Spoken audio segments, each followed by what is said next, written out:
Let's work. Yo, it's go time, showtime, never backing down time. One shot, yo, make it count, yo. Crunch time, shine time, make this moment my time. Get a grip, yo, ready, set, go. We bring the thunder. Bring the thunder. Let's work. Bring the thunder. Let's go. Bring the thunder. Let's work. Bring the thunder. Let's work. Yeah, it's my time, your time. Step into the spotlight. Get lit, yo. Let yourself go. Our time, high time. Gotta go big time. This is it, yo. Never take no fight time. Grind time. Take it to the street time. Turn the roof off. Get loco. Game time, win time. We gon' bring it home time. No regrets now. Let it all go. We bring the thunder. Bring the thunder. Let's work. Bring the thunder.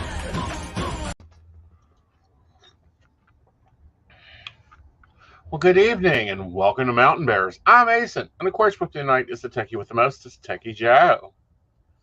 Hello. Hello, darling. How are you? How's this week been? Well, it's all getting better. That's where I'm going. Yeah. Like, it's getting better. Like the kitchen's getting better, the desk's getting better. Huh? And you, how's Plannerville? Plannerville exploded today and had a complete meltdown, and we decided to blow it up. So it was Friday. Yeah. For those Sorry, who it just don't know, keeps I've been happening. working on an experimental planning system that isn't going to work. And that's when you realize this isn't going to work. And you start over. Basically. Yeah. Hello, Miss Brenda. Hello, Miss Shannon. Hope you can talk, Shannon. At least squeakily. Squeaky. We'll call her Squeaky now. What? It's a cute nickname. Yep. Like, I think that goes all the way back to Laverne and Shirley, doesn't it? It does. If I remember right. Oh, sound like I smoke 10 packs a day, so not Squeaky. More Kathleen Turner then. Got it. Okay, let's discuss this. I think at most Shannon could smoke 3 packs a day. Maybe 4. Well, I mean, it's not a competition. I'm just saying. I don't know. At this point, though, can we just point out that at current gas prices, smoking like 3 to 4 packs a day is actually still cheaper than a therapist? Just side note. Right. It turns squeaky after a couple of sentences. Ooh, that sucks. Hot lemon tea, young lady. A little bit of whiskey if it's after 5. Hi, Amy. Hello, Miss Amy. How are you, darling? Oh, and I'm getting articles. You have articles? I have articles. Oh. They're articles. Yay. Yes, you have articles in your box. Yeah, the private chat. I'm bringing them up. Yay. And I sent you like 1 or 2. Honey, the only thing I have is the local news. Well, yeah, but that's a good one. Okay, or maybe not. I don't know. Hey, Marvin. Oh, apparently I'm getting ragged over here for my choice in articles. I did not rag you into an article. Actually, I want to talk about that one first because it's a little different. Yeah. And I actually want to look real fast and see if there's any more developing on that one. Let me do that real quick. So yeah.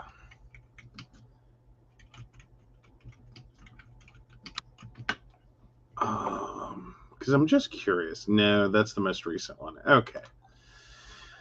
So yeah, so what's going on now, Marvin asks. Well, we'll tell you. So 2 teens are in custody after handgun found on school bus in Jackson County, West Virginia.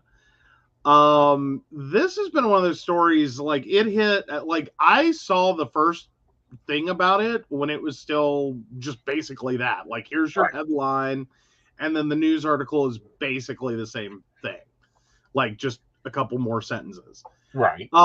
So apparently in front of Evans Elementary School, but not involving the elementary school. So a 15-year-old Ripley Middle School student took a handgun onto the school bus. And then a student became aware of that and was able to get the magazine from the gun. And then alerted the bus driver. So the driver then stopped, evacuated the bus in front of Evans Elementary School. All right, so that, of course, got the sheriff's office and Ripley Police Department involved. So the 15-year-old allegedly had one specific target that he planned to shoot.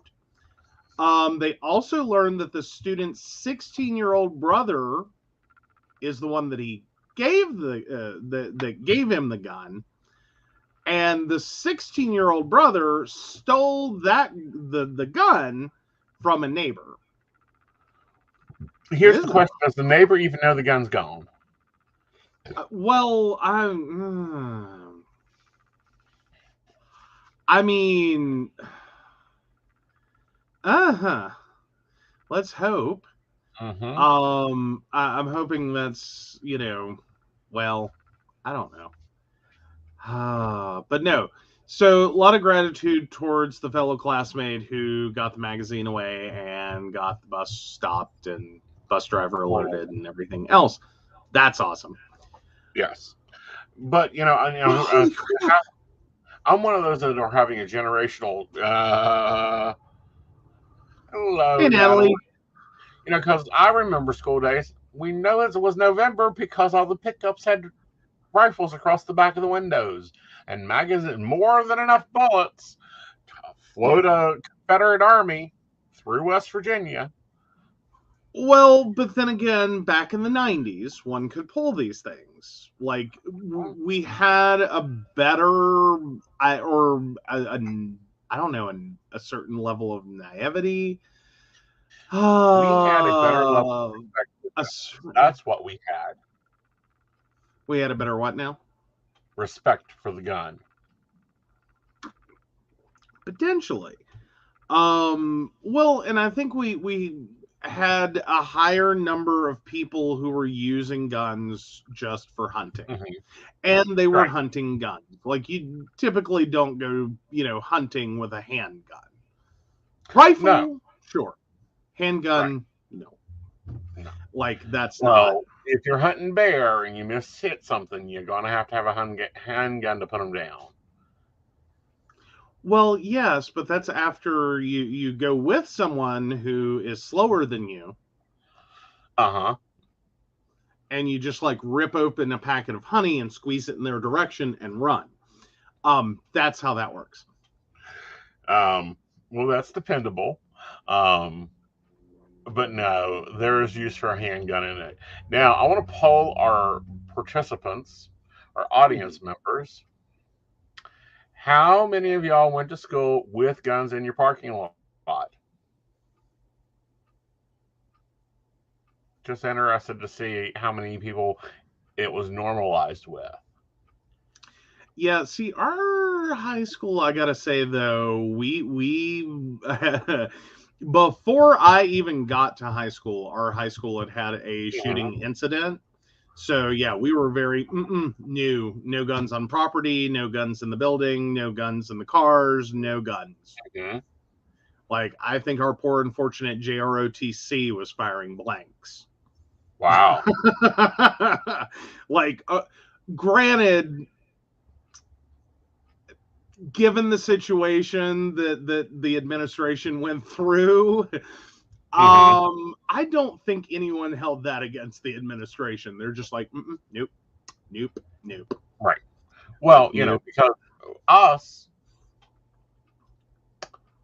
every student went through handgun and rifle safety.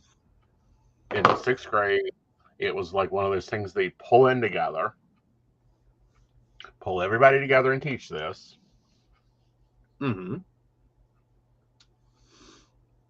Oh yeah. Yeah. So Brenda's going with sometimes handguns in the cars, but never taken out at school. Mm-hmm. Yeah. I just saw Natalie's comment. Note to self, don't go on walks with Joe. I have to protect myself. Because I got a bad knee, all right? Like I don't move all that fast. So, I have to find a very slow person. Like a toddler. Right. Which We always then through hunter safety. We all knew what a gun was, knew what it looked like. We didn't have a fear of guns, but we had high respect of guns. And you never touched one unless you planned on using it. Basically. And I think that's half the problem with the kids today, is they don't have that. It's this big mystery. What's it do? Well, see. I don't even know that it's exactly that. I don't know that it's a mystery. Is what I'm trying to say. I think I get the concept. Right. I think it's just, to some degree, there's fewer guns in the home, maybe now, but more kids interested in guns. You see what I'm saying there? That like the number of kids. Like there's a mismatch. Like, I think our local hospitals had some problems and like sent home the wrong babies. Wrong political affiliation, like somehow happened. But right. I think there's more of that because hunting has been declining. NRA has been losing members. It's not as it was. Right. But I think we would have a lot less time that if, and this is going to horrify a lot of people and bring back very bad high school memories. If we treated guns like we do the poor cats that get brought in from the Humane Society's euthanasia program. Okay. Everybody remembers dissecting a cat. No. What? No. Oh, God, no. Oh, our Humane Society would be horrified. No. We did frogs? Down frogs. That's as far as we went. Oh, God, no. We went all the way up to pigs. No. Yeah. No. I have very good surgical skills. I got to learn how to use a scalpel when I was 14. Yeah, see, no. Like, we had enough problems with dissecting frogs, okay? That got, like, nasty enough. Like, middle school boys and, dehydrated frogs. Or not dehydrated, flash frozen frogs. Right. Excuse me. Yeah, no, that, Uh-huh. No, we did not. No, we did not go past the froggies. Right. Oh, I think Natalie is like low-key jealous. Oh my God, I literally never got to do anything with dissecting. Always arrived at a school right after they'd done it. I feel like I've missed out on something. What is it? You did not. You missed teenage boys with something icky and gross, being stupid teenage boys and like throwing parts and pieces. See, that like that's happen. What you missed. That didn't happen in our school. Our principal and our biology teacher would have both dissected you. You go throwing things around that don't need to be thrown around. No, unfortunately, I think our biology teacher had done this one too many times. And she was just like, she expected it. Uh-huh. Like, she just moving right along. Oh, no, I take that back. We dissected a frog, but we also dissected a pig heart. Right. I forgot about that till just now. And both turned into, like, a disgusting display. So, yeah. Yeah. Oh, and Natalie's just like, that sounds like my 7-year-old.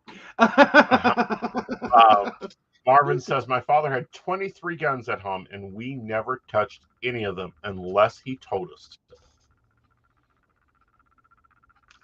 Yeah. Yeah. Well, Dad's gun cabinet was technically at the foot of my bed for the longest time. Is that your upstairs bedroom or your downstairs bedroom? That was the upstairs bedroom. Wow. Yeah. You shouldn't store armor in an attic. Well, I'm just generally going with, you know, one could say that my father had far more faith and confidence in me than he should have. Yeah. I'm just saying, my dad did some shit over the years. Well, and I really think that I'm just saying, even in Mercer County, I think I could have gotten away with justified homicide. Honey, in Mercer County, he would have just drove to a bridge and disappeared. Okay, that's not funny. Benjamin grew up with guns and had hunter safety. Yeah, so, and see, here's my problem. Where did this neighbor have this gun at? But this 16-year-old could easily get to it. I mean, what logical person keeps a gun out nowadays, unless it's like a shotgun that you can tell someone's going to walk off with? Well, but here's the thing, though, is that makes a lot of assumptions. Mm-hmm. Well, because it does. That it does make a lot of assumptions. That, you know, one, that's not a neighbor that they commonly help out. That's not a neighbor he's commonly in the house of. That this wasn't something that happened while, you know, a neighbor's out of town. You know, 16, unfortunately, that age, like, dumb kids do dumb things like breaking into houses. True. And stealing crap. Right. Like, I'm not saying all 16-year-olds are suspect for breaking into houses. It's just, it's a thing. Like, dumb, bored kids in a neighborhood. See, that's the other problem. Children are too bored nowadays. I don't know how. I do. Like, man. They have parents that work 3 and 4 jobs so they can sit home. Well, fair enough, but. And look at guns stolen out of unlocked cars. Well, even if they are locked. Even if they are locked. I just don't understand people leaving a pistol visible. Like, we've been in a relationship going on 3 years. You've never seen Betsy. You've seen cases of Betsy. You've just not seen Betsy. Well, more so what it doesn't even have to be in plain view. It's one of those things, if someone breaks into a house or a car, it's not like the neighbor had to be waving it around, showing it off, letting everyone know. But it's one of the top things. You know they did. Again, benefit of the doubt there. Like, if he did, that was his own stupidity. I'm just saying, when you have a home and, you know, when you have a car or a home broken into, key things that people are looking for are money, guns, jewelry, electronics. Like, those are your easy items. You can pretty much guess where everyone keeps those. That's the things people steal. Like, you break into a car, you're going to check the glove box, under the seat, and in the trunk. Because that's where people hide stuff, in a car. Mm-hmm. Like, that's it. Every person you know has something hidden in their glove box, under their seat, or in their trunk. Mm-hmm. Because it's out of sight.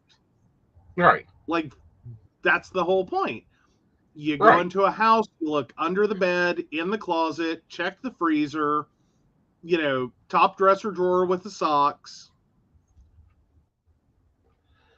Like, people do not have original hiding places ever. Rarely, but yeah. Yeah. I like Brenda's answer to this. You never said the word bored when I was growing up. No, because you had shit to go do. Mm-hmm. Pretty much. Yeah. All right. So hopefully they put this child into counseling like yesterday. Therapy is needed all the way around. Yeah. Yeah. Yeah. Well, and I'm hoping that's, he's going to get expelled. Because most school systems, sorry, I had something on top of my stool.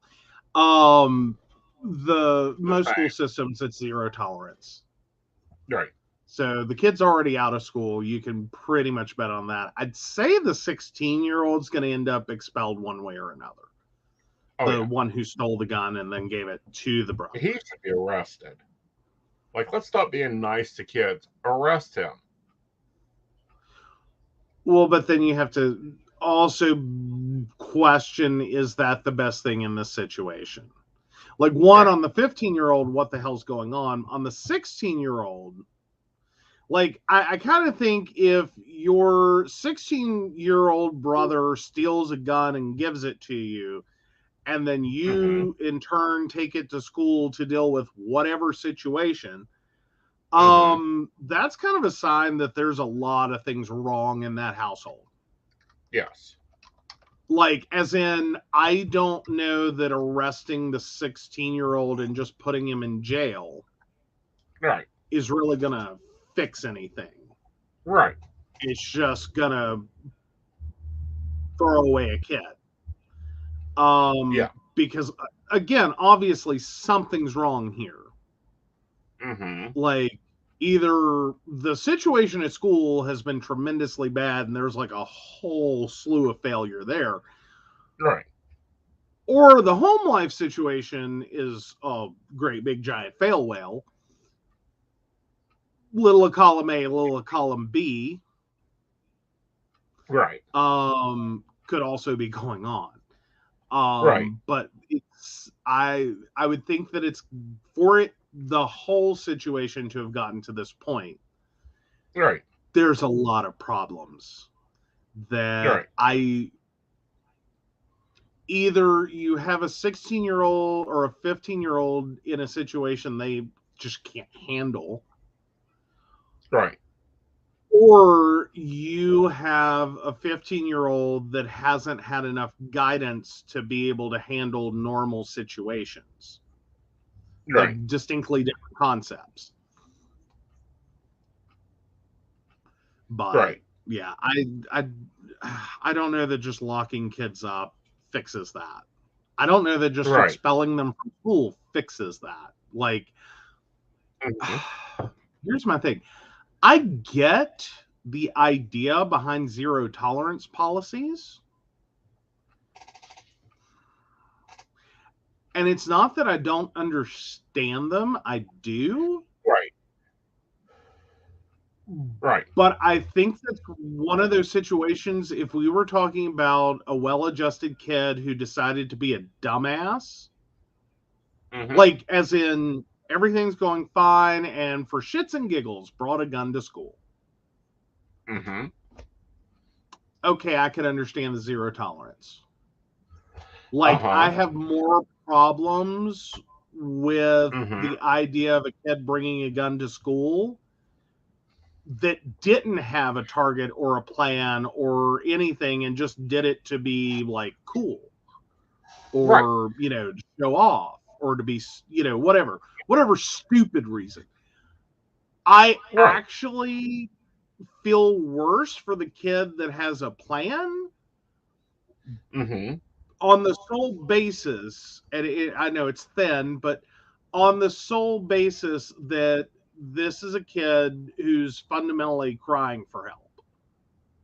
Right. Like, as in, like, this situation has either far exceeded his ability to handle as a kid, or everything going on at home hasn't imbibed him with the ability to handle normal situations. Either of which, right, is problematical. And there's a lack of education, there's a lack of understanding, there's a lack of things. Now, Marvin says he hopes his kids will never have anything to do with guns. I have a different position, Marvin. I think they should know everything about guns. That way they're not flashy and cool. It's a tool. It's like the knife in the kitchen. They're not going to think of it as a weapon. If they see it for what it is, that it's a tool.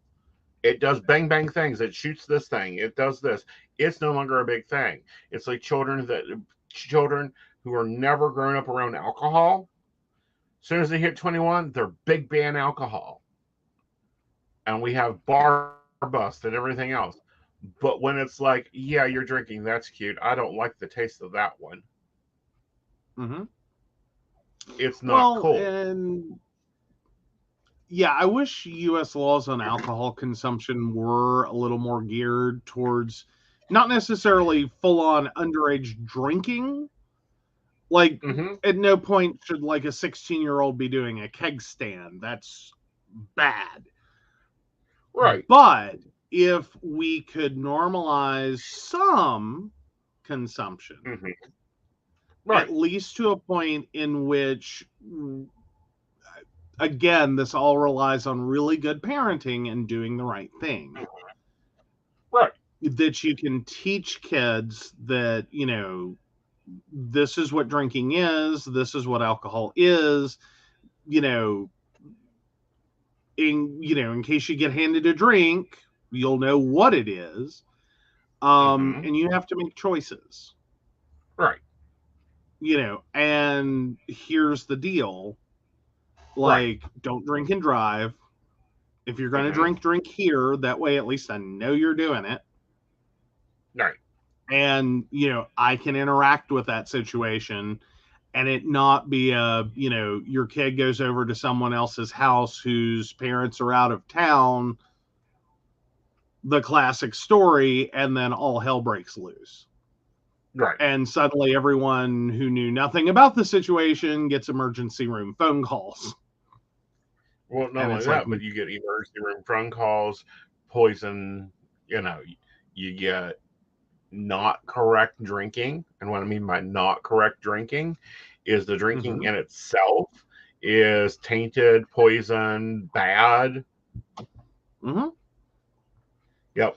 Well, yeah, because here's a funny thing. So you turn 21 and you go to a club. You go out to whatever situation. Tell me how you're supposed to know your drink is spiked if you don't know what whiskey tastes like. Right. If you don't know what rum tastes like. Right. Again, I'm not saying let's get all kids drunk. Right. Like, I don't mean like fall down totally smashed, hammered drunk. But I do think that kids that at least understand like what a drink would taste like have a better chance of knowing if someone's fucked with their drink. And not that everything that you can put in one's drink has a taste or a smell or a color. Like a lot of it, like the most on some things are you get a cloudiness if it's not fully dissolved. Right. But there are some, like, certain things that are put in drinks are colorless, odorless, tasteless. You're not going to know it. Right. You're just not. Right. Doesn't matter how experienced you are, you're never going to know it. But those are harder to get a hold of, especially since people do that. Right. Or the graininess in a drink. Okay. The drink's not supposed to have salt or sugar in it, i.e. margaritas. There should not be graininess in an old fashioned. Yeah. It should not taste like there's a little bit of sand in it. Yeah. Well, but again, you start dealing with things like GHB. Mm-hmm. You don't know it. You'll not know it until you fundamentally black hit out. you like water. Yep. Been there, done that. That's the unfortunate problem. But again, that one's, harder to get a hold of and a lot more questions get asked. Than more common things. Like, grandma's Ambien. Like, unfortunately, you can spike a drink with a number of things. Very much a number of things. Oh, good night, Marvin. Yeah. All right, so let's rock on over to Pennsylvania. Very interesting case going on there. Very interesting case. Someone had some bones. Pennsylvania woman allegedly threatens witchcraft on cop over grandson's marijuana arrest. Holy crap. What? What? Read it. I'm getting there. I'm sorry. I didn't see that one come in. BillyVoice.com. I got it. So Celestia Barker III of Williamsburg was trying to get the officer to drop the drug charges, investigators said. Oh, a Blair County woman faces a felony charge after she allegedly made several unhinged phone calls threatening to cast spells on a Hollidaysburg police officer. According to Pennsylvania State Police, she was upset because her grandson had been charged with marijuana possession. So Barker, 74, of Williamsburg, claimed to practice white witchcraft and warned the police officer late last month that he would feel the wrath of her supernatural powers if he didn't drop her grandson's felony charges. The grandson allegedly possessed a small amount of marijuana and a pipe. Oh, goodness. State police said that Barker made the first phone call to the Hollidaysburg's officer from a UPM-3 Alta on March 24th, according to ABC 27 of Harrisburg. It is not clear why Barker was in the hospital. During one of her phone calls, Barker allegedly told the officer if he didn't drop the charges against her grandson, he might start falling down steps or suddenly push and feel a sudden push from someone, even when he was alone. The officer reportedly hung up on Barker. Then she called back numerous times and claims to be making a statement, not a threat. In one conversation with dispatchers, the call lasted 23 minutes. Barker allegedly explained that she practices white witchery. Oddly enough, white witchery is associated with beneficial spells. Barker allegedly threatened it would have been that she has a little bit of black magic in her aura, just in case, as any good white witch should have if you can't heal even unless you know how to hex. As Barker's grandson recently reports from a marijuana policy project, said that the Pennsylvanians have some of the hardest cannabis laws in the United States. Under current state laws, people found in possession of marijuana face 30 days of imprisonment or a fine of $500 for 30 grams or less, just over an ounce. Go for it. Yeah, sorry, I fell into the article and started reading. Yes, municipalities. So municipalities, including Philadelphia, Pittsburgh, Harrisburg, and several others, have decriminalized marijuana using fines for possession instead of the possibility of jail time. After the phone calls to Hollidaysburg, Jesus, who named this? Pennsylvania State Police later contacted Barker to question her about her remarks. They asked her if she was the person who had made the witchcraft statements. Yes, I did do that, Barker allegedly said. Is there a law against it? State police informed Barker that indeed there are laws against making threats. She then told state police that they best be looking over their shoulder, according to investigators. Barker also allegedly left 3 voicemails with police that included similar claims about witchcraft. Barker is charged with threatening unlawful harm to a public servant to the judicial process. She was released on $10,000 unsecured bail and has a preliminary hearing scheduled for April 26th.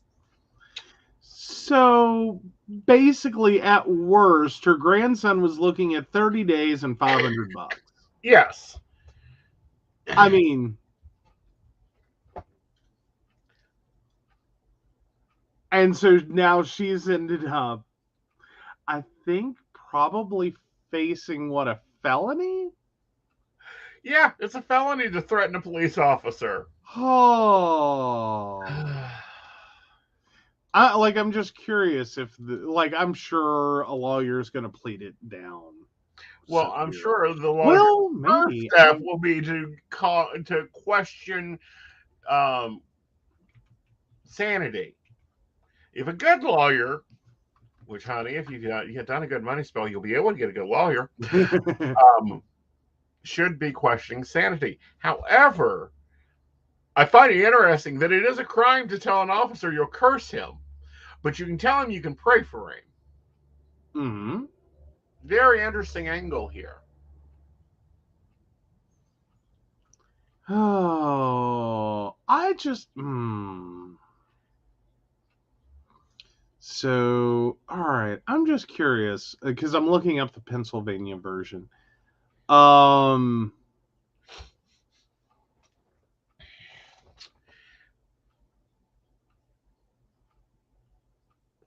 Okay, an offense under this section is a misdemeanor of the 2nd degree unless the actor threatened to commit a crime or made a threat, with intent to influence a judicial or administrative proceeding, in which case the offense is a felony of the 3rd degree. Uh-huh. Yeah. Yeah. Yeah, so I figure at worst, she's probably going to end up getting dropped down to the misdemeanor. She'll probably get dropped down to the misdemeanor, and then that can be even plea bargain. Like, no one wants to send grandma to prison. Mm-hmm. Like, as if they make it there. Oh. Depending on if she backs her statements, I mean, because Pennsylvania is known for the hexmangers. Might be a good thing, Granny. You keep salt and pepper and, spoons and forks and clothespins and other things away from Granny while she's in jail. You might have mysteries going on. However, this is a warning to witches. Don't be bragging about the spell you're going to do. Just damn do it. Yeah, really. So we've got some comments on it's been decriminalized in PA. Apparently in certain places. Right. In PA. Yes. Not the entire state. Technically, it looks like the state still says. Because, Philadelphia, Pittsburgh, Harrisburg, and several others have decriminalized. Right. But unfortunately, it looks like Hollidaysburg. It's the one and only time I'm going to say it right tonight.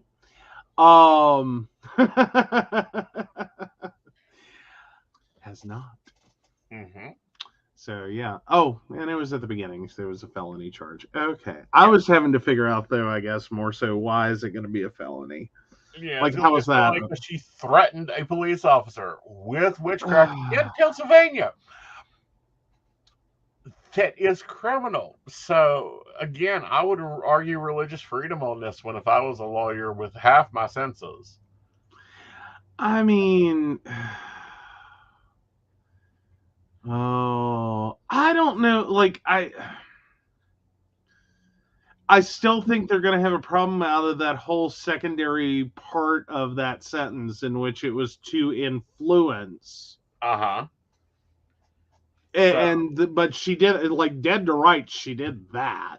Yeah. She was trying to get the officer to drop the charges.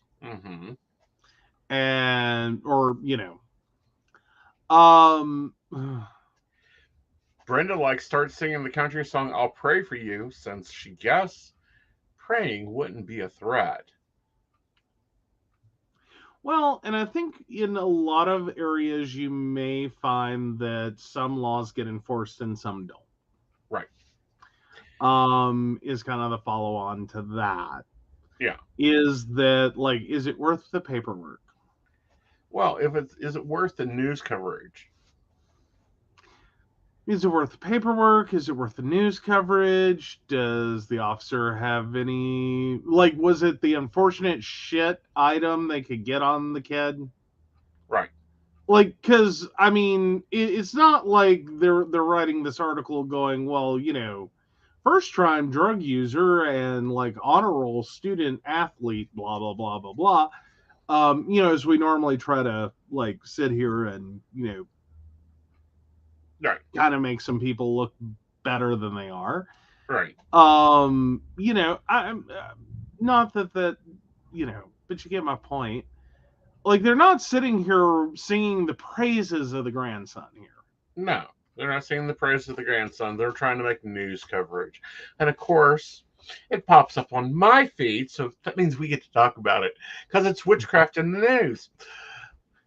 You know? Even if it is white witchery. Even if it's bullshit. Well, true. I think the charge is bullshit. Well, fair enough, but I'm just sitting here going, she's claiming to, like, even the article points out, is she's claiming to practice white witchcraft. That's not how that works. Yes. Like, Furthermore, I think she should have took on some Louisiana practices. I mean, if she's a conjuring woman, you can conjure anything. A little bit of hot peppers would have took care of that judge. Why are you stopping at the police officer? Go for the judge, woman. Yeah. So is this the equivalent of a pagan Karen? This is the equivalent of very much a pagan Karen. Can we call him a Perrin? Yes, we can call them Perrins. It's a Perrin! Alrighty. So, I don't know. This is just such a hot mess. It is. And I mean, again, like a small amount of marijuana and a pipe. Right. Like he was going to get next to nothing. Right. Like literally next to nothing. Right. More than likely, you're like probably gotten fined and sent on his merry way. Mm-hmm. All said and done. Right. But yeah. Right. Like sometimes it's just useful to shut up. Right. Just gonna say, sometimes it's useful to just shut up. And again, silence is in the witch's pyramid for a reason. Well, specifically in this situation, yes, I get what you're saying there, and that's important. I'm just going in this situation, like, legally what he was facing was no big deal. But Grandma wasn't happy with it. I know, but still, it's like ridiculous. Mm-hmm. Like, it's ridiculous. Yeah, it's very ridiculous. And now it has her in trouble. Yeah.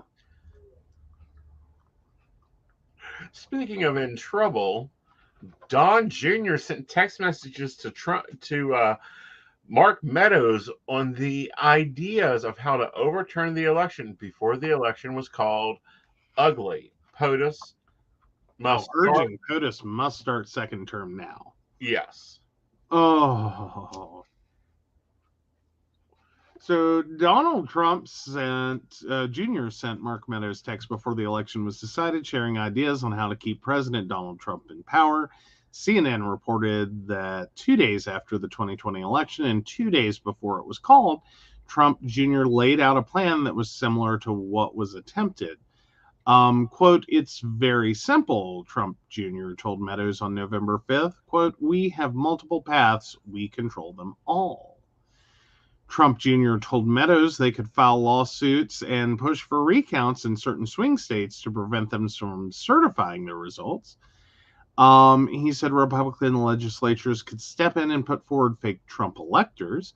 And if those means didn't work, the Trump allies could push Congress to reinstall the Republican as president during the January 6th joint session. Mm-hmm. Oh, see. Why is he not in FBI custody? I mean, we've already seen photos of him with the rioters in front of a Trump hotel. Yeah. What's like? Where's the logic here? Other than we already have Secret Service on his ass, so we can take him in when we want to. I'm assuming. I don't know. Let him keep talking and dig the hole deeper. Uh-huh. I mean, because you know, right. I mean, this is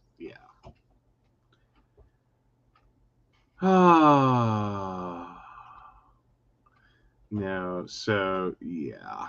Right. So Republicans control 28 states. Quote: Republicans control 28 states. Democrats 22 states. Trump Jr. wrote, referring to what happens when there's a tie in the Electoral College, with each state delegation in the House casting a vote. Quote, once again, Trump wins, the former first son added.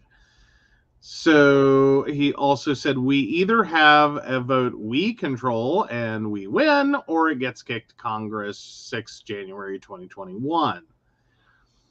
So, yeah. So now his lawyer's disputing whether he even wrote the message. Mm-hmm. Oh, yeah. How can he be legal team be led by Rudy Giuliani? He's no longer an attorney. Do what now? Trump's legal team, led by former New York Mayor Rudy Giuliani, filed more than 60 unsuccessful. Oh, okay. Never mind. Yeah, the past version. Yeah. Yeah. Oh, so none of that was successful. But yeah. Oh, and Trump Jr. also told Meadows he should fire Wray, fire Fauci, in reference to FBI Director Christopher Wray and Dr. Anthony Fauci. I don't know what's up with me tonight. The country's top infectious disease expert. Both men remain in their positions today. Mm-hmm. Oh.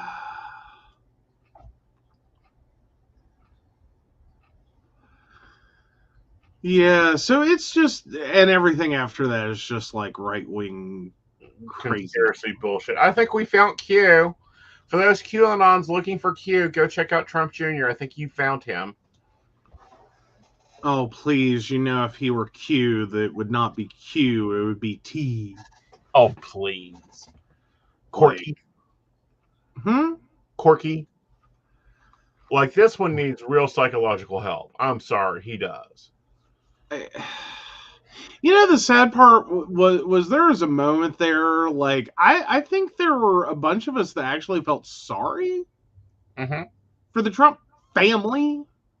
Not him, but the family for a hot minute, when we're like, wow, your dad's got dementia as, like, president of the United States. That must really suck. I'm noticing is no, they were in on it too. There was no like, oh, please try to wrangle him. They weren't wrangling. Right. They thought this was all legit. Right. Which is somehow sadder. Right. But yeah. Oh, goodness. So that's a story. Very interesting story. Now, Kamala Brown Jackson's remarks at the White House after her confirmation happened today. Yes, sorry. I just accidentally hit an X too many times. All right. So Jackson delivered remarks at the White House on Friday in an event celebrating her historic confirmation to the Supreme Court. Quote, thank you. Thank you all. Thank you all very much. Thank you. Thank you so much, Mr. President. It is the greatest honor of my life to be here with you at this moment, standing before my wonderful family, many of my close friends, and your distinguished staff and guests and the American people. Over these past few weeks, you've heard a lot from me and about me, so I hope you use this time primarily to do something that I've not had sufficient time to do, which is to extend my heartfelt thanks to the many, many people who have helped me as part of this incredible journey. I have quite a few people to thank, and I'm sure you can imagine in this moment, it is hard to find the words to express the depth of my gratitude. So of course she started with God, Joe Biden president, Kamala Harris vice president, the first lady and second gentleman, and each and every member of the Senate, specifically Majority Leader Schumer, and the Senate Judiciary Committee under Chairman Durbin's skillful leadership. And then went on to talk about the 95 personal meetings with 97 sitting senators. 97 sitting senators. I feel like we just found a test for people that have problems pronouncing letters. Yes. Like God help While you you're if you reading all of this, I'm not jumping in on any of this. I noticed. So yeah, and so yeah. Just looking through, everything else is pretty much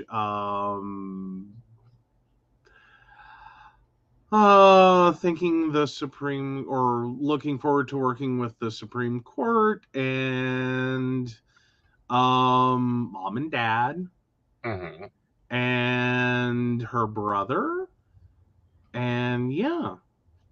Oh, in-laws, brother-in-laws. Wow. Right. Oh, someone should have given her a time limit. She had one. And her husband. Yep. Oh, wow. Wow. I like this. I am humbled and honored to continue in this fashion as an Associate Justice of the Supreme Court of the United States, working with brilliant colleagues, supporting and defending the Constitution, steadfastly upholding the rule of law.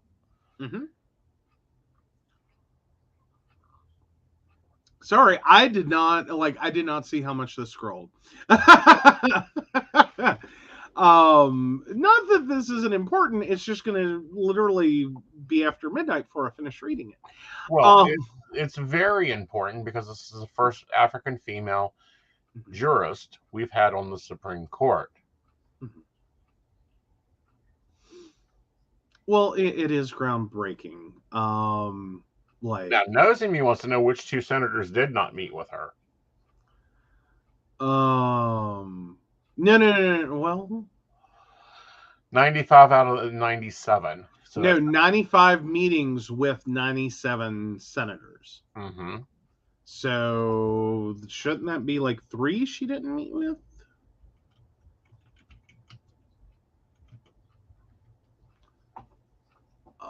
If I remember correct. I thought the Senate was 100.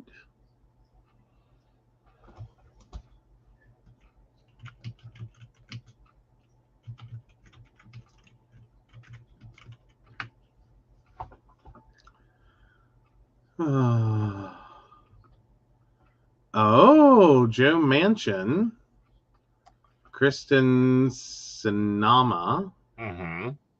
Yeah, 100 members. That's what I kept thinking. Was like she met with all but 3. Yeah. So yeah. Yeah. Well, we knew that Joe wouldn't meet with her because Joe's an idiot. I can't wait for him to lose his seat. I'm just curious. Mitt Romney, he needs to find a new job. I think he'd be great as a cattle rancher in the middle of Utah.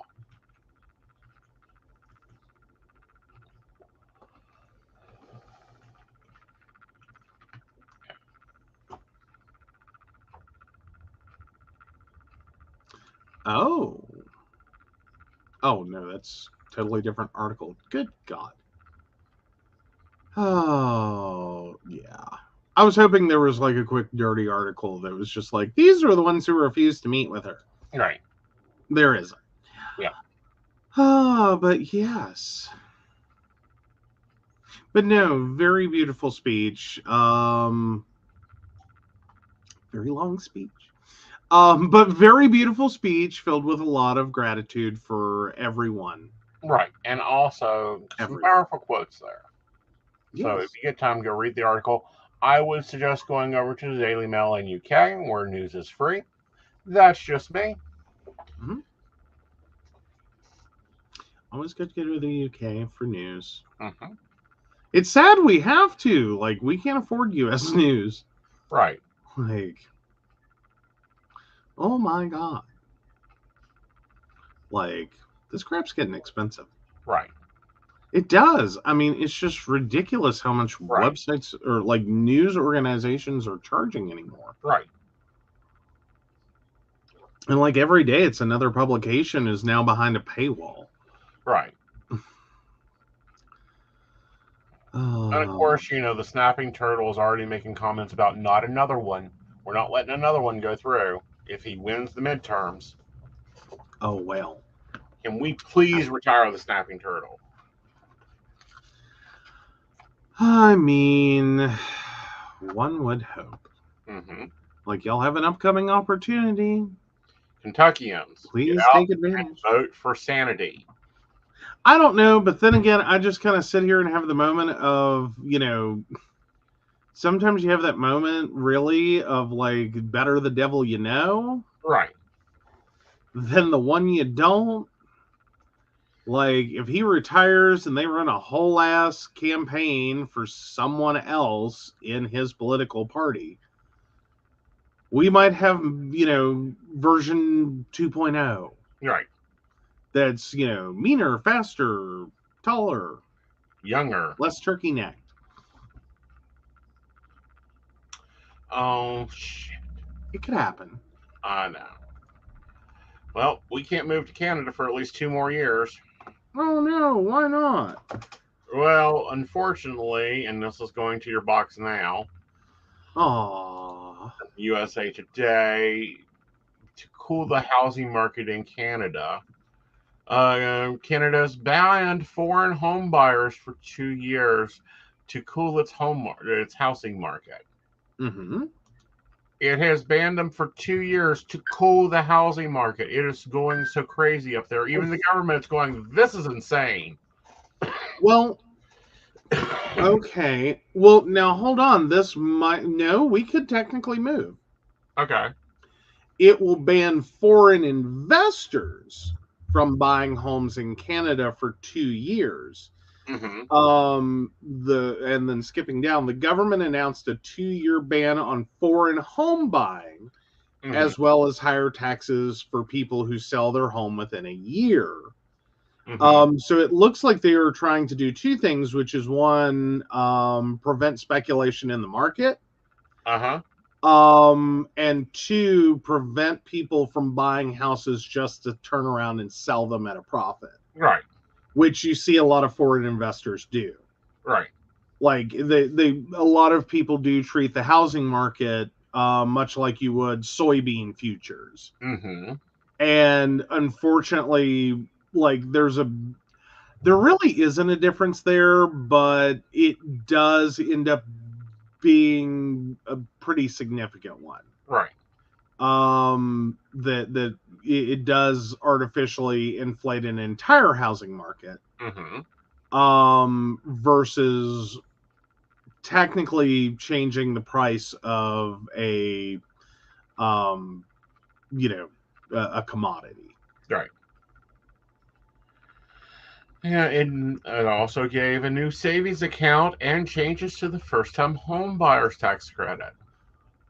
Interesting. Canada has a savings account specifically for a home that gets special tax privileges. Oh, wow. Mm-hmm. Very awesome. Very awesome. Yes. And Ashley has a question, and I think I need to take it. Why do all the broadcasters in BBC look like vampires? It's because they have a good makeup artist. Wait, what? Why do all broadcasters on the BBC look like vampires? And it's because they have a good makeup artist.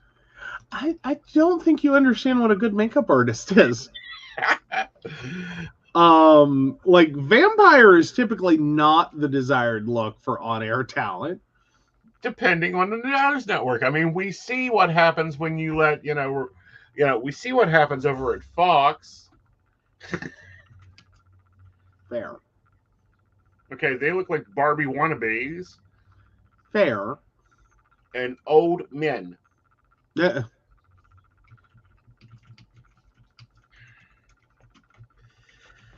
No, I don't know what that's about. Okay. I got the nothing. Aesthetic of the. Sorry, my back's bothering me.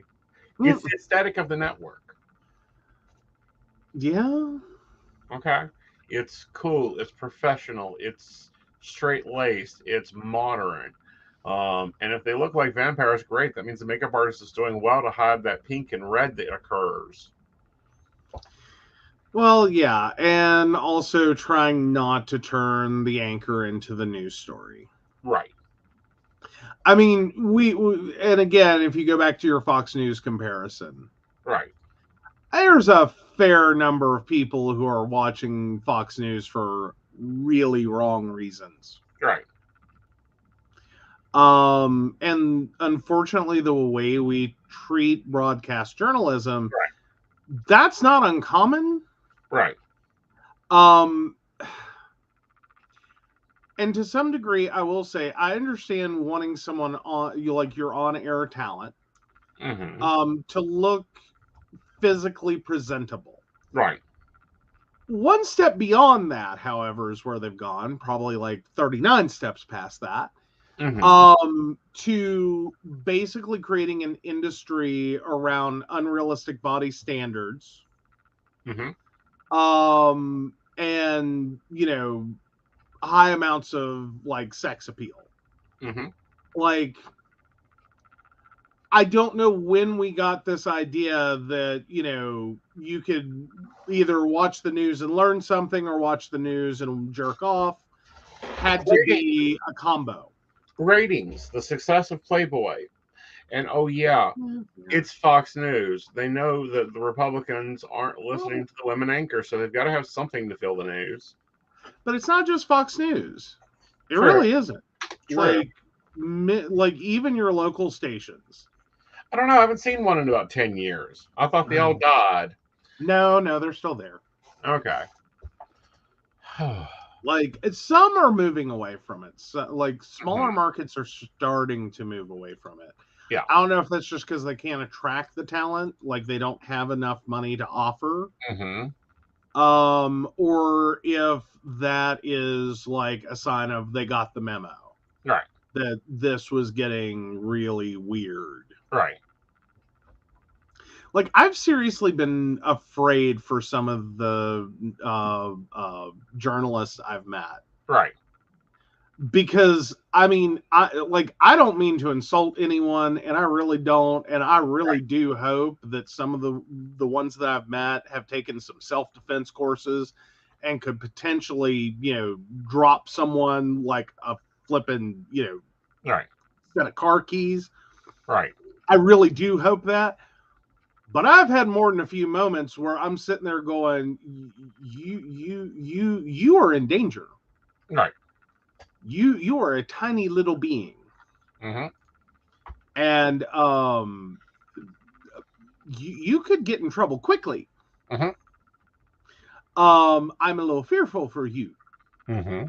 I don't think you know what side of town you are on. Like, are you okay?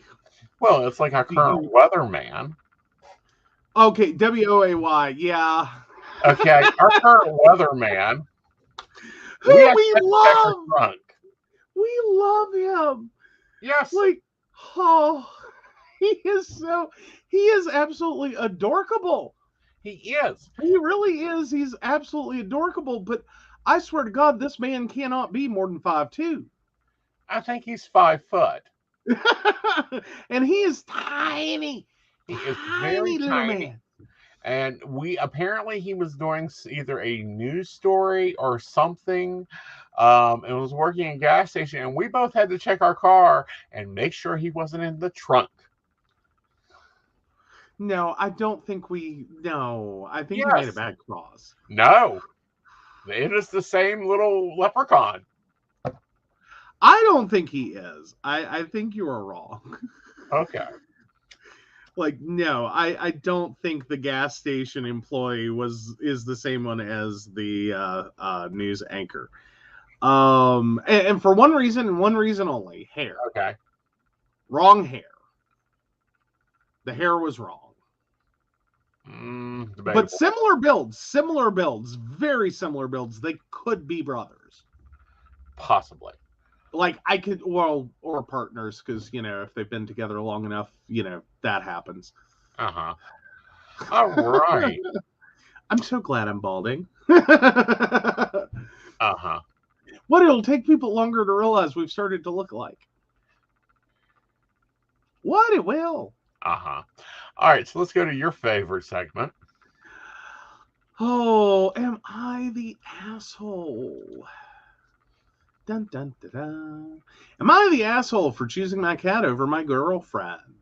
I, 25 female, have an 18-year-old cat, Misty. I've had her for most of my life, and she helped me overcome many things, such as my parents' divorce, coming out, my mom's death, and many more. She's precious to me, and I know she doesn't have much time left, so I go out of my way to spoil her every single day. 2 years ago, I got into a relationship with my girlfriend, Kara, 27 female. Kara knew I was a massive cat fan, and although she didn't share my enthusiasm for cats, she didn't mind it. Last year, I offered Kara to move in with me. I own my own apartment, which I inherited from my mother. It's in a nice location in our town and is close to Kara's job. She agreed and moved in the following month. Half a year after moving in, Kara fell ill out of the blue. She brushed it off at first, saying it's probably nothing, but I convinced her to go see a doctor and have some tests done. The test results came in, and we were shocked to discover Kara is allergic to cats. Apparently, she was probably mildly allergic to cats all her life, but since she was never exposed to them for a long period of time, it was never discovered. Her being exposed to Misty for over a year is what made her allergies much worse. I've talked with Kara about our plans in the future. I offered she could start taking anti-allergy medication, which I said I'll pay for. But she refused, saying she doesn't want to swallow a pill every day so she can keep living at home, which is valid. I then asked her when she's going to move out. Kara looked at me confused, so I explained that since her living with Misty is what causes her health issues, it'll be better for her to move out. Kara started arguing with me, claiming I'm ridiculous for suggesting she moves out over a cat. I told her I'm not going to rehome Misty under any circumstances and offered she could move in again after Misty passes away eventually, but until then, she'll have to find a different place to live in. After arguing some more, Kara left to sleep at her sister's place, and I've been getting calls from mutual friends who caught wind of the situation. Some were sympathetic, while others called me heartless for preferring a dying pet over a living human. I'm very conflicted over this whole situation, and although I feel like I'm doing what's right and my request isn't unreasonable, I'm afraid I might be an asshole. Okay, so OP has offered the following explanation for why they think they might be the asshole. 1, told my girlfriend she should move out after we discovered she's allergic to cats, essentially choosing to keep living with my cat over her. 2, I know it'll be much easier to rehome an animal than to move a person, and the process of finding a new place to rent is long and bothersome. All right. You take this one.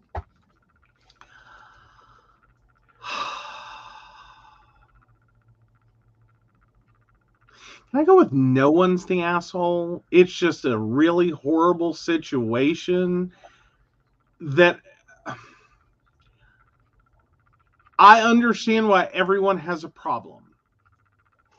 And I don't think a single one of the problems is unreasonable. I do, however, think it's one of those situations you do have to end up kind of like there's not a lot of good choices. Mm-hmm. Well, I disagree. Okay. Here's the choice, and you made the choice. You took shots for like 6 months. Mm-hmm. Mm-hmm. Yeah. Yeah. Well, but at this point, I don't know what she can do if she's already in a severe allergic reaction. Right. Like, she's gonna have to leave the situation Mm-hmm. before and let her body, hit level again Mm-hmm. before she can even start the allergy injections to do to take that step. Mm-hmm. So she has to move out. Well, yes. But and honestly would be easier. Mm-hmm. Like I think that's kind of the misstatement in this one is it's not as easy as you think. Right. Because if you're talking about like what has become a severe cat allergy, Mm-hmm.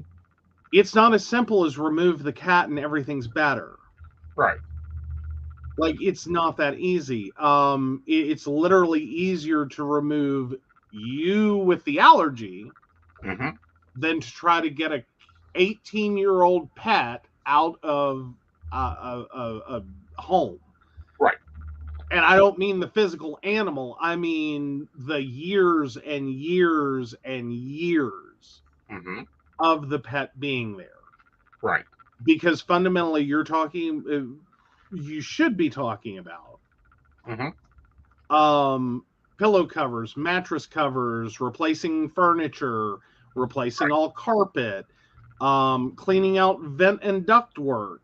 Mm-hmm. Like it takes a bit. Yeah, it's a lot. It's not just like wave a magic wand, Mm-hmm. take away the kitty, and everyone's going to be fine. Right. Like, that's not how that works. Like, No. you have so many layers of allergen. Right. Like, a house with a pet is a house with a pet is a house with a pet. Doesn't Mm-hmm. matter if the pet's no longer there. A house with a pet is a house with a pet. Right. But what this girlfriend's not even willing to do that. Right.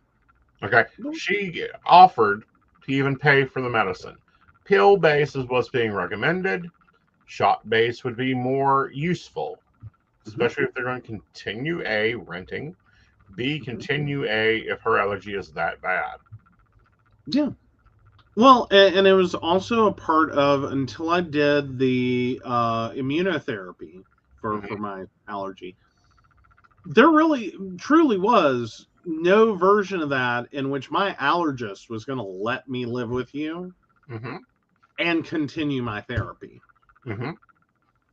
I mean, because even just doing the therapy and being in a non-cat household, and the couple other allergies I have, even being in a household without those allergens, I had to have a rescue inhaler, or a rescue, not inhaler, but a rescue injectable, not an EpiPen, but effectively, for just in case, in the process of this, I either A, had a really bad reaction to the next shot, right, or B, while I'm doing the immunotherapy, I somehow come in contact.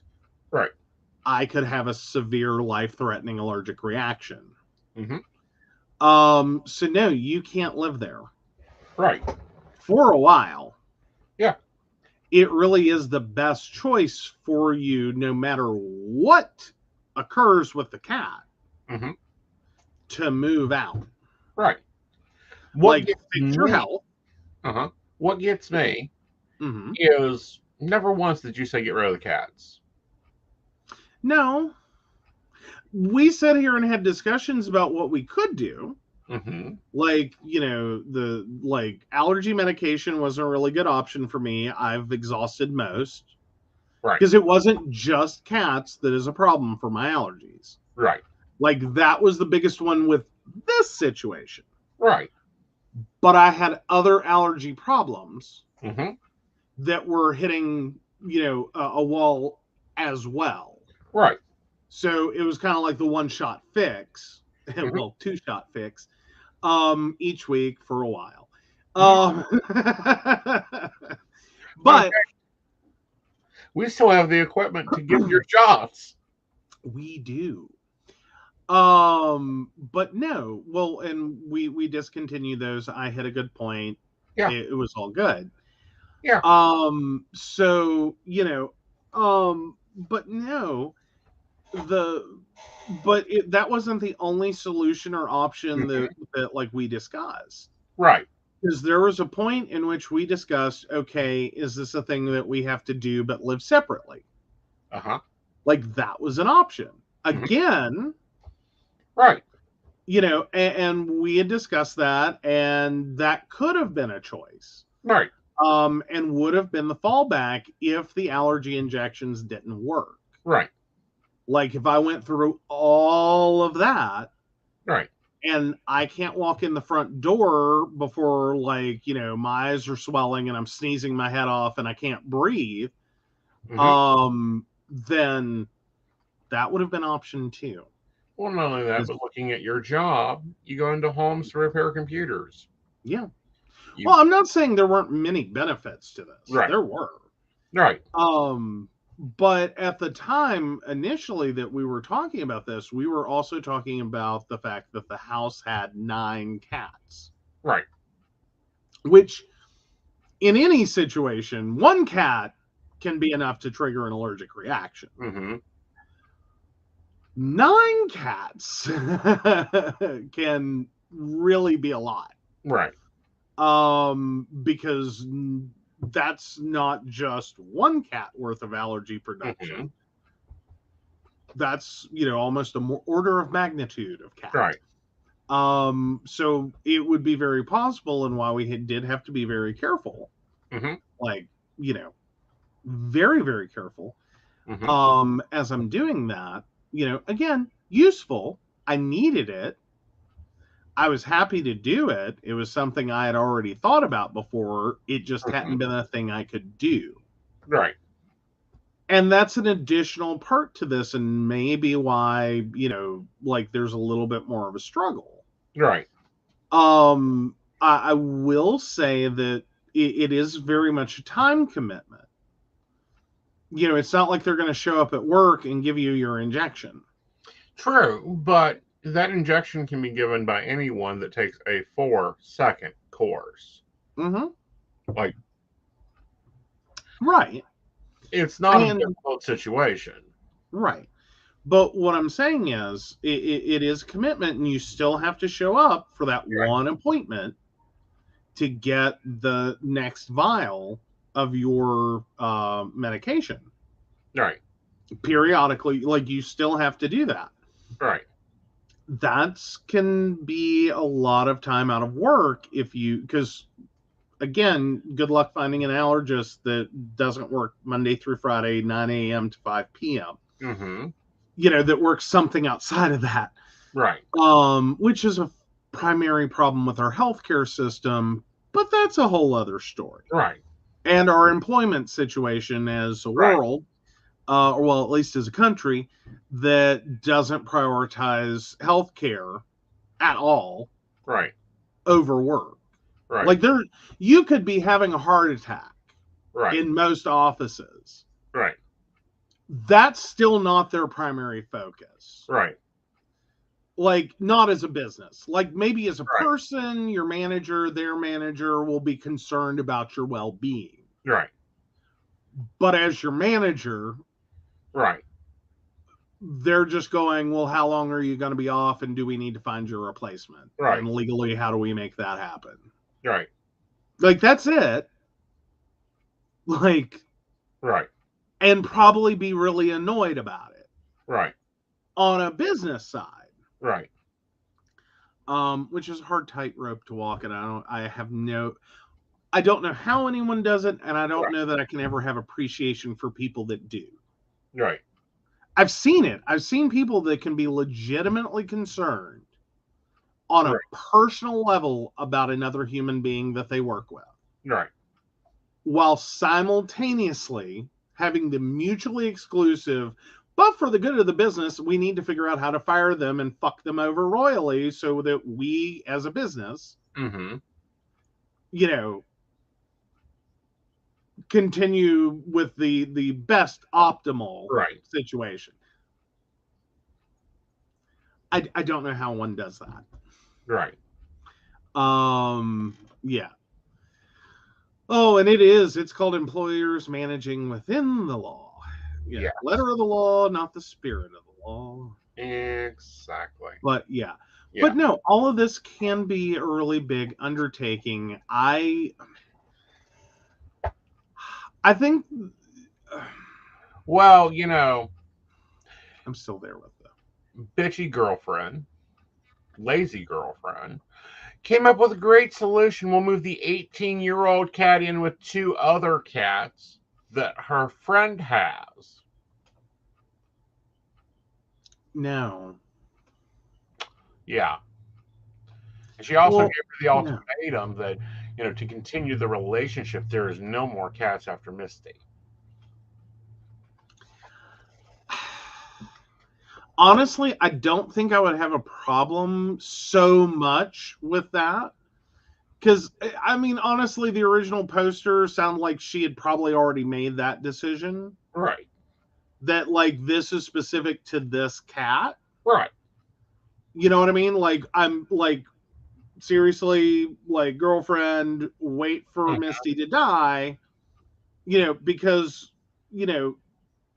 that's going to happen. This is Am I the Asshole?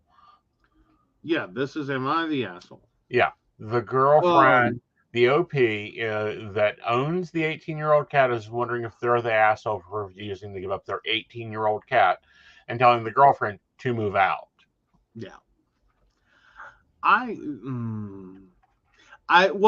definitely don't think she's the asshole. I think the girlfriend is a little bit of an asshole for just being that obtuse about it. Right. Like, I mean, either that or just trying to force an ultimatum. Probably in a relationship that is like lesbian bed death. Right. I'm going to go out on a limb and just say there's lesbian bed death to go with this. Right. And again, it's like, done.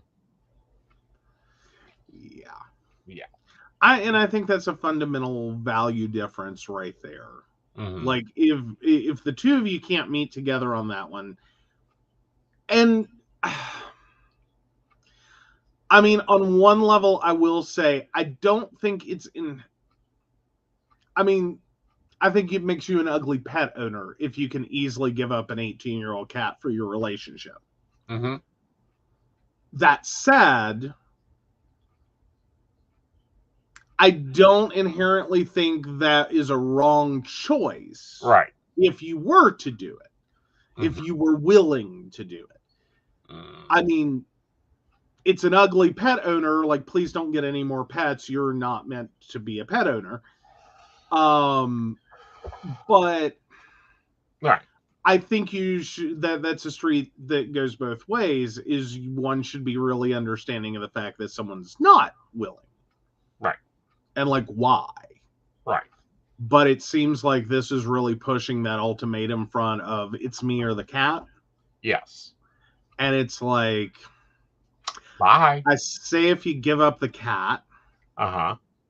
Okay, so Ashley, the cat is a deal breaker. Because the girlfriend of the cat owner has a severe allergy. And basically expects her girlfriend to like throw out the cat and keep her. And yeah, the cat owner's like, that ain't happening. My cat's 18 years old, probably not gonna live much longer. Right. I'm willing to never own another cat, but you're gonna have to wait for this one. Right. To pass out of my life naturally. Right. Yeah, so why consider being in a relationship then? Yeah. Well, and the bigger thing being, if you can't even understand each other on that one. Right. Which, I mean, I think the original poster, the cat owner, is trying to be understanding.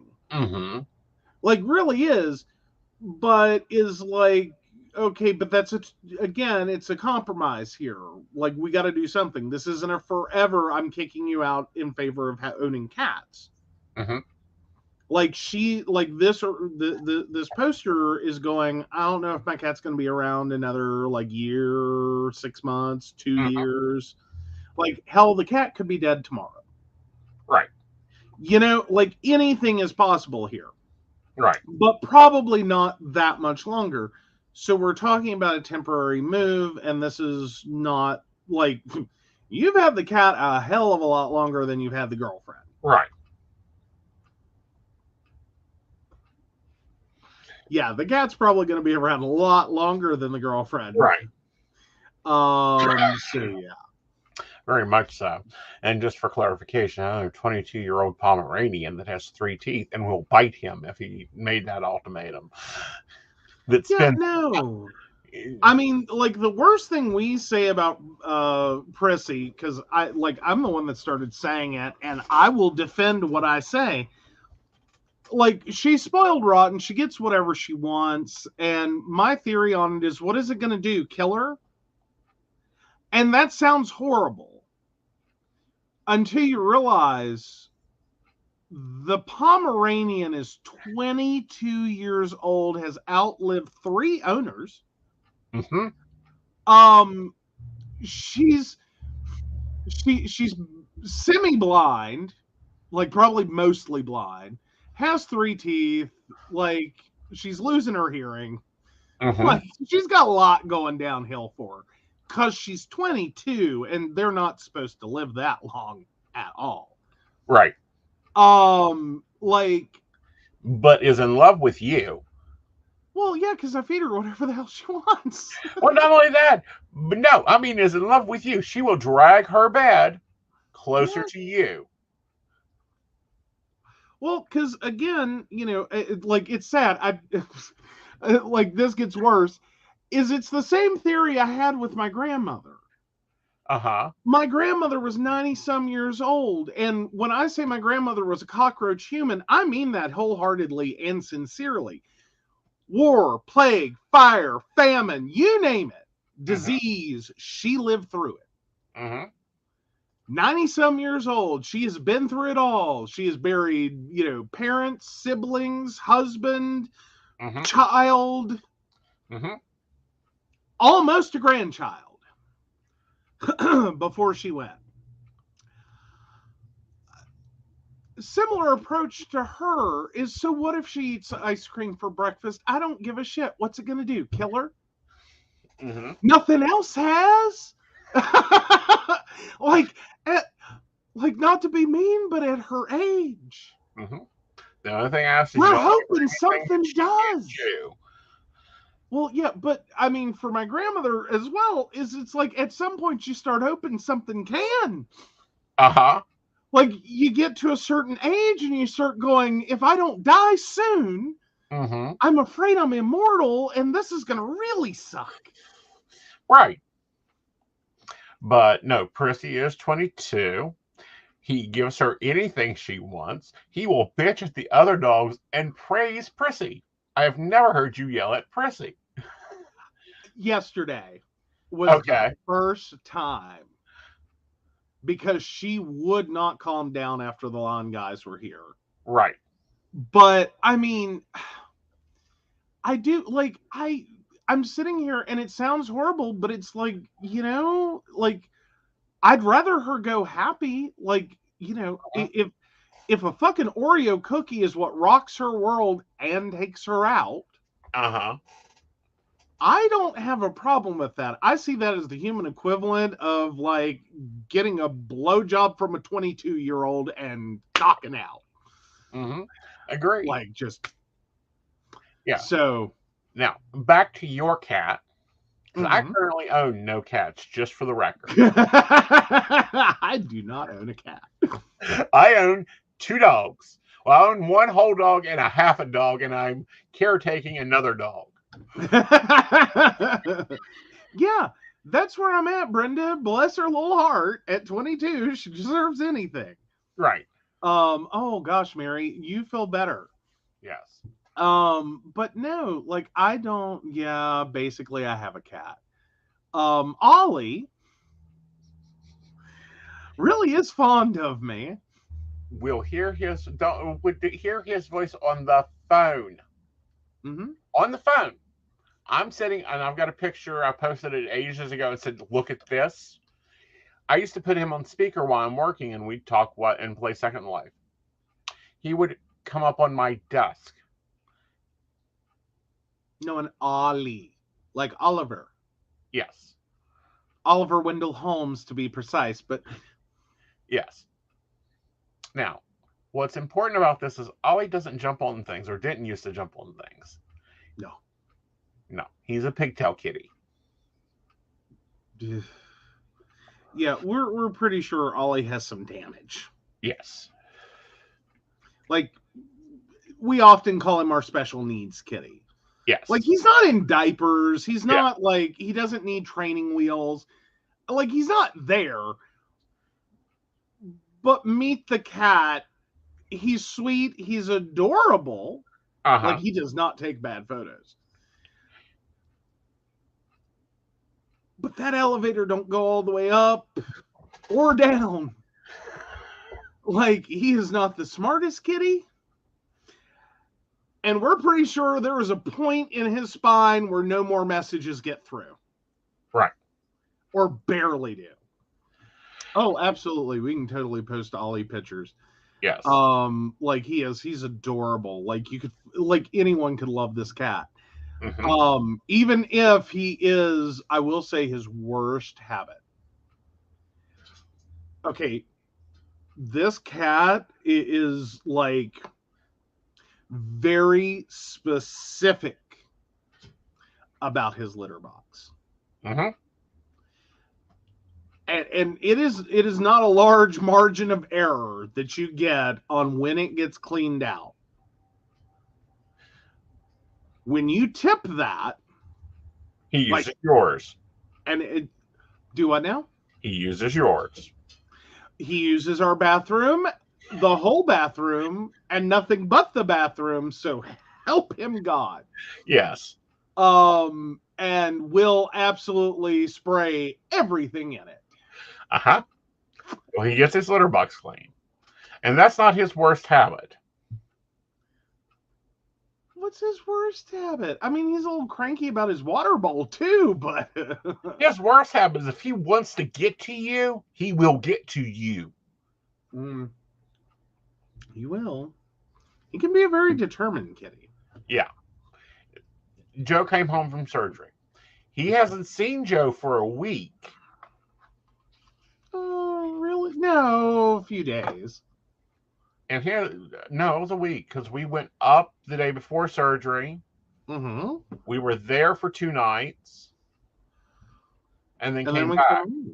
Yeah, so it was only like 3 days. 3 days. I'll give you 4. We have a rule: no cats on Joe. No cats up for a very long time. No cats are allowed in Joe's bed. No cats are around Joe. Face. Yeah. Put drunk Joe to bed. Yep. No, it was a week because we kept them in the bedroom for at least a couple days. Yeah. I go in to give him his medication. Where do you think I find Oliver? Not in the bedroom he belongs in. He's not in my other bedroom. He's in my bedroom with Joe, laying on my pillow, looking at me like, "Bitch, please, I will eat you if you come here again." I mean, he's a very lovable cat. Do not get us wrong. He is super lovable. But no, he don't play around with litter boxes. He does not play around with that water bowl. He will kill you. Yes. And he doesn't play around with not seeing his owner at least daily. Yeah. And I mean, he doesn't even have to get close anymore. Right. Like, he really doesn't. He just has to, like, visually see. Uh-huh. And then he's fine. Yeah. But yeah. But no. But like, he'll also scare the hell out of you. Yes. We're not sure what it is. We've toyed with the idea that Ollie may have seizures. Mm-hmm. Because he will out of nowhere go into this like trance-like state and just wobble for like minutes. I think we've seen him up to like 30 some minutes like that. Mm-hmm. Where he's just not there. Right. It's like someone hit pause on the Ollie tape. And then the Ollie comes back on. Yeah. I don't know. Maybe he's recharging. I don't know. Meditating? But it's weird. Like, yeah. Oh, yeah, well, at that point, then, apparently he's doing, astral projection or something. Because he is gone. He has left the building. The building, yes. Like, you can literally tip him. Right. Now, his housemate, the Invisible Assistant's cat, is a holy terror. And Joe yells at her all the time. But by golly, if she's not done wrong, you better not say she done wrong, because Joe will fucking defend her. I will. Like, I'll give her, like, she gets yelled at enough by me for shit she does. I don't need to add anything that she doesn't. Right. Like, sometimes it's almost a moment of like, some of y'all are parents. I am not, but I figure there's got to be a parental moment in which you have a fuck up child that is a fuck up child. You have a fuck up child. And like, you yell at them for the shit they do. But that one thing they didn't, you're really fucking on it. For like, no. Like, no. That dumb fuck does enough shit. Without getting accused of doing shit they didn't do, okay? Like, you let them have this one. I figure that's got to be a parental moment. Right. I figure it's got to be. It's got to be, apparently, because you do it automatically. And I'm like, huh? Okay. This is really sad. I actually know why I do it. Okay. Okay, so one of my brothers. Uh-huh. And he would fully admit to, like, anything he ever did. And he impulsively did a lot of bad things. Like stupid things, crazy things, shouldn't have done it things. Knew while he was doing it, bad life decision. Did it anyway. And got a lot of shit for it. Took a lot of punishment for it. A lot. But no, that was kind of the immediate knee-jerk reaction when he didn't do something. Is like, oh, hell no. Mm-hmm. No. He does enough stuff and gets in enough trouble for things he did and will fully admit to. Fully admit to. Having done. If he says he's innocent, I'm going to believe him. Because he will tell you what he did wrong. So if you're accusing him of crap he didn't do, oh, hell no, I will take you down. Right. Like, no, he spends enough time in trouble. Okay. Like, he doesn't need help. Right. Like, he has got doing bad things down to making bad life choices down to an art and science. Usually for good reason. That was the sad part. Really, truly, a good portion of it was did things that he shouldn't have done for all the right reasons. Like, in his defense, for all the right reasons, did the most fucked up thing you could do in a situation. Right. Made him lovable. Right. Really did. Like, you just had to sit there and be like, okay, that's where we're going. All right. Okay. There we go. Right. You know, like, you couldn't get mad at him, really. Right. Like, you know what I mean? Right.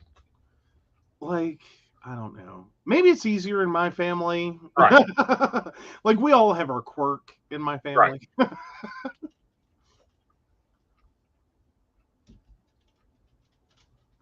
And that was his. So it's like, no, he gets in enough trouble. You ain't flipping and attaching him to things he didn't do.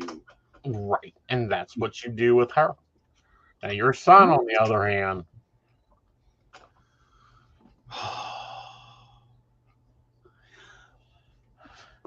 Okay, here's the other thing. And I don't know why I do this one, but I figure it's got to be a similar. There's got to be a parenting equivalent for those of you that are parents.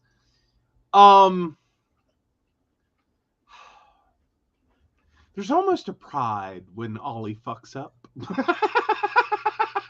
No, I'm talking about your younger son. Oh, what, Gizmo? Yes. Well, similar boat. True. I mean, we're not entirely sure that Gizmo, like, we're hoping the puppy calms out of him. Right. Like, we're hoping it's puppy at this point. If it's not, we have a special needs dog too. Like, whew. But there's a certain pride. Not because he did something bad, but because he did something. Right. Like, I figure there's got to be, like, a you know, if you have a special needs child, there's got to be a moment sometimes when the fact that they fucked up makes them normal. Like, it's normal. Right. Like, and in, like, the world of shit you worry about and the crap that you're dealing with and the crap that is going on there. Right. Just to have, like, a totally normal situation where it's like, seriously? All right. You know, like, yes, normal. Oh, I get a normal, like, moment. Like, yeah. Yeah. He scared the crap out of me this weekend. Well, yesterday. Scared. Okay. Oh, okay. So Shiloh eventually calmed down, if that helps. Still a burst of craziness, but not all day, every day. Ooh, we're waiting. We're waiting. He'll come about 3 years. He'll get into a pattern of what the fuck ever, dude. Yeah. We're waiting for it. We really are. It's like, because there's a lot of moments. It's like, yeah. Can we get a puppy sleeping pill? Because puppy needs a nap because we need a nap. Like, well, and it's more so to figure out why on some of the shit he does. It's like, why are you digging up my backyard? Oh, you're digging up my backyard because I have moles. Yes. Hi, Jimmy. Hey, Jimmy. Or, you know, and then yesterday I'm just still trying to figure that one out. Yeah, not sure where that one was at either. But no, with Ollie specifically, there are moments he does stuff. Like when he jumps up on furniture, which Ollie has, like, part of his issue is also that he does not have, like, normal cat-like reflexes.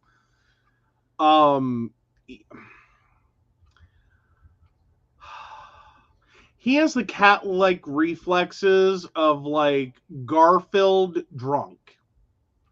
If that'll give you a clue. So, like, the fact that he jumps up on stuff, like, even if he destroys shit doing it, we're almost proud. Because you did it, buddy. You did it. Jimmy, we need your question and your birth date, including the year. But yeah, no. The fun moments. Fun moments with Pat. It is. It's fun moments. It's adorable moments with him. It's adorable moments of, him just doing stuff. And it's like, how'd you learn to get up there? Like one of these times, I think you're going to go to Princeton, and the last place he's going to see you is the refrigerator. And I'm going to walk in and find him at top of the refrigerator looking down out of the snack box going, Daddy, not here. Dearly.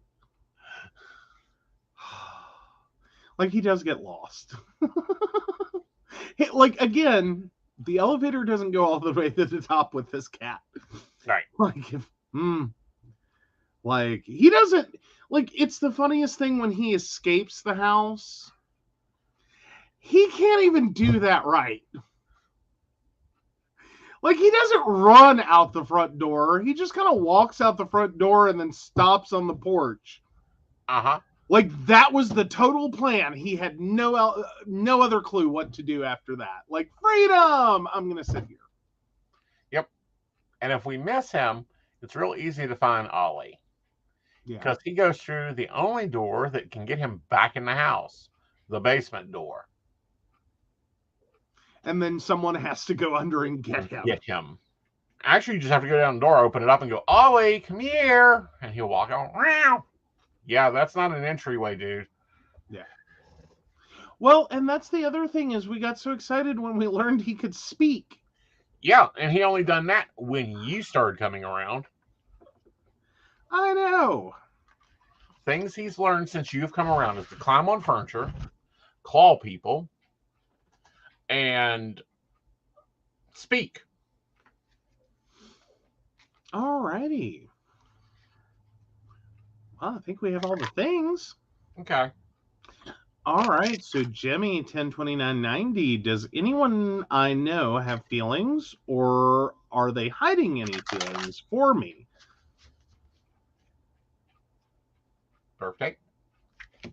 102990. Yeah. I started with it. Okay, I didn't hear it. I got it.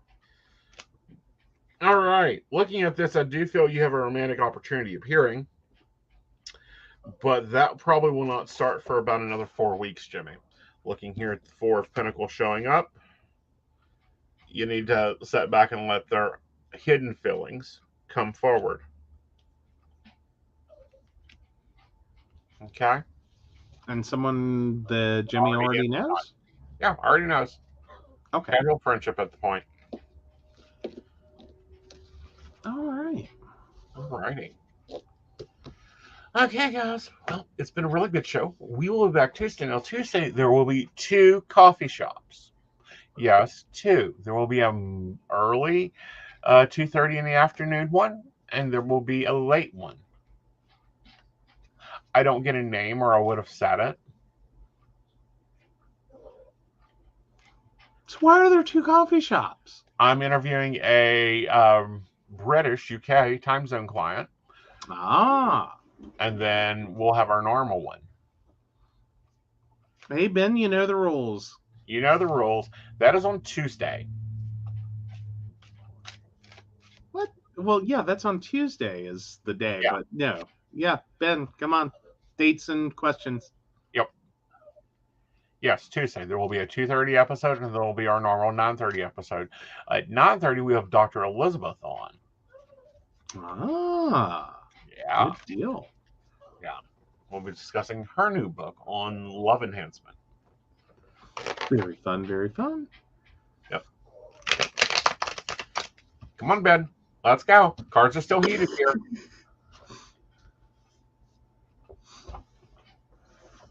Don't rush him. Please, I've seen him text. Oh, well, there we go. Gave Ashley a chance. All right. Ashley 82696, is a cat a good option for the babies as an Easter present? Mm-hmm. I'll be real blunt about this. Do you want a cat? Because it's a great option for you to have a cat. The babies have a cat? No. Where's her birth date, Ben? I swear. Like, we know he's old enough, but we got to get that in there. But yeah. And then apparently somewhere after the show, Ashley's going to beat me up. Yep. All right. No. Start with goldfish. Or ants. Ant farms are wonderful. Oh. Yeah. Oh, maybe not with candy. Yeah. Yeah. Yeah, I should have some time. So hit me up. But okay. No, on the ant farm. Uh-huh. All right. All right, there we go. All right, we got it. So Ben, 10678. When will I find work?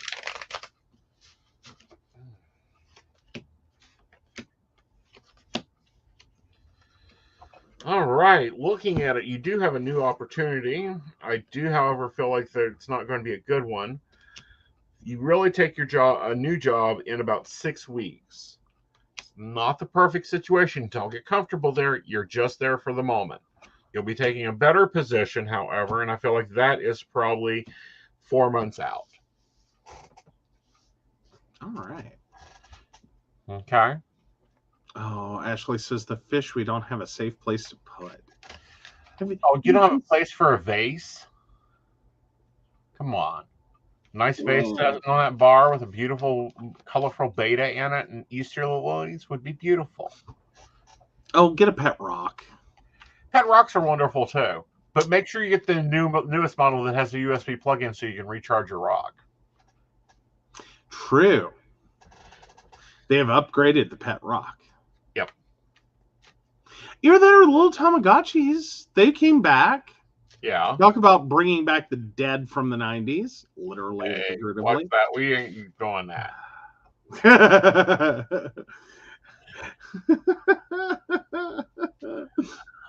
All right, guys. You have a wonderful evening. Thank you for letting me read for a little bit at the end.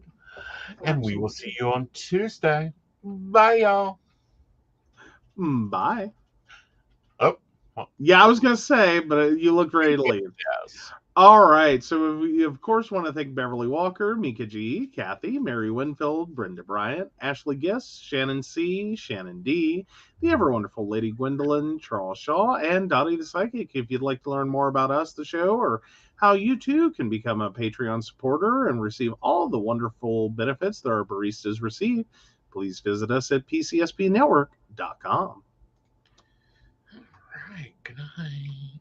Good night. Uh-oh. I've got to do some editing here, guys. Uh-oh. You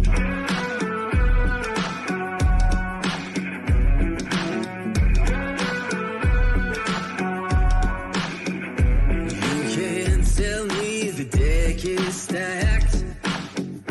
You can't whisper behind my back. You can't show me how the odds are up against me all day long. But I've been through the fire and come out alive, and there's no more fear in my eyes. Oh, now I'm rising, and you can't bring me down. You can't stop me now.